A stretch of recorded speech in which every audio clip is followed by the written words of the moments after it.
Okay, I did a video the other day on it, and it ended up, I shot it the wrong way with the camera. So what I'm going to do is do it this morning here with going with the horizontal view of it. This is the bottom of the plane. This is where I changed the color scheme, going back up there to the bottom, coming up here to the front and around.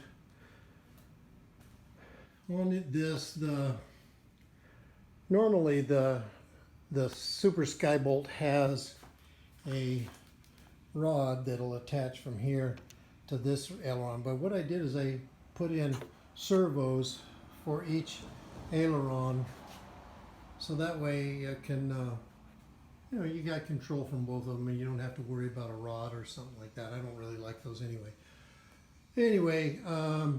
Back here on the elevator, it was set up for dual elevators, but what I did is I changed it and I put this piece of aluminum in here, and that way the elevator is actuated by the push rod here that goes up inside there to the servo that's underneath. And anyway, I've changed this thing around, color scheme, engineering, electronics, put in all kinds in the motor in here is an E-Flight Power 6D, and then the 17.8 on the prop, and 80 amp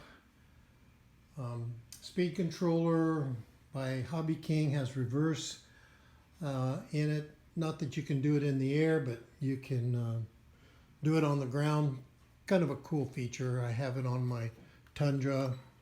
Had to rebuild a lot of this in here and re-engineer the landing gear and reinforce it back up underneath inside here. What I did is that this whole thing was all the other color, as you saw there on the video, the first part of the video.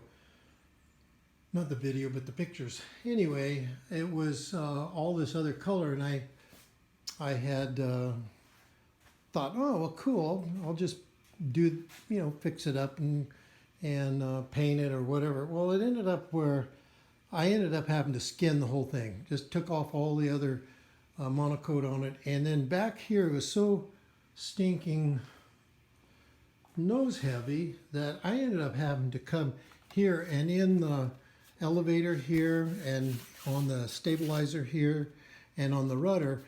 This was all this was all solid balsa. This is all solid balsa. So what I did is I went inside and I cut out little sections out of here and then reskinned it, and then underneath in here you can kind of see a little bit. I don't think you can, maybe this side. Anyway, you can see there are little ribs inside there. What I did is I went inside here and I cut out the sections in here, and that way it lightened it up. I lightened it up quite a bit back in here, but the whole body from here on down, all this, it's not open. It's not like ribs. It's all solid balsa all the way back. So from right here at the CG, it basically is right about here, from all the way back over to here, it's all wood. It's all, so this thing is really heavy back in here. So I ended up having to put a bunch of weights up in the nose to counterbalance it and so on. And anyway, I'm going to flip it over, get the top part, and then we'll finish the video. Okay, here's the finish of it on the top side.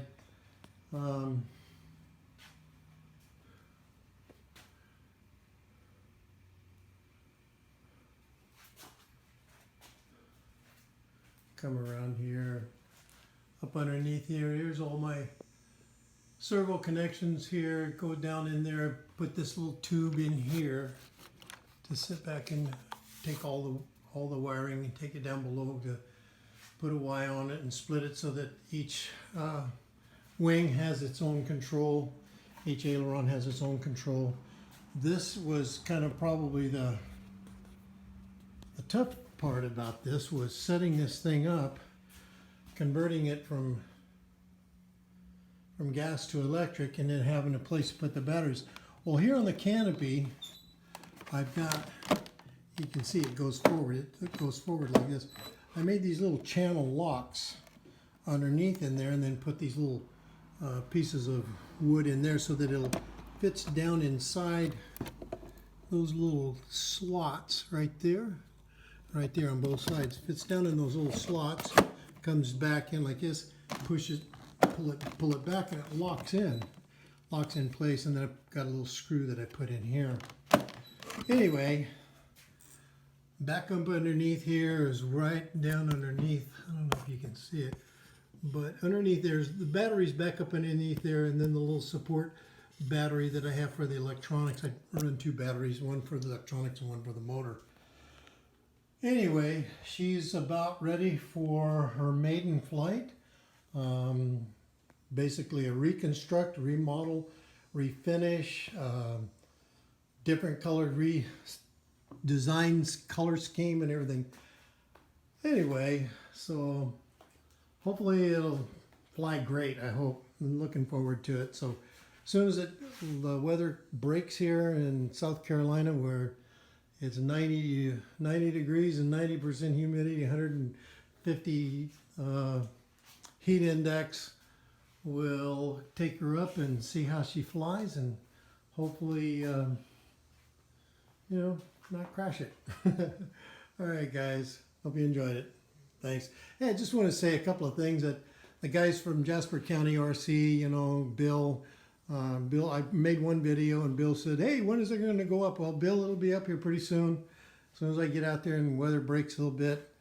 And for Charlie, I talked to him about the wood being back here on the rudder and on the vertical and also the elevator.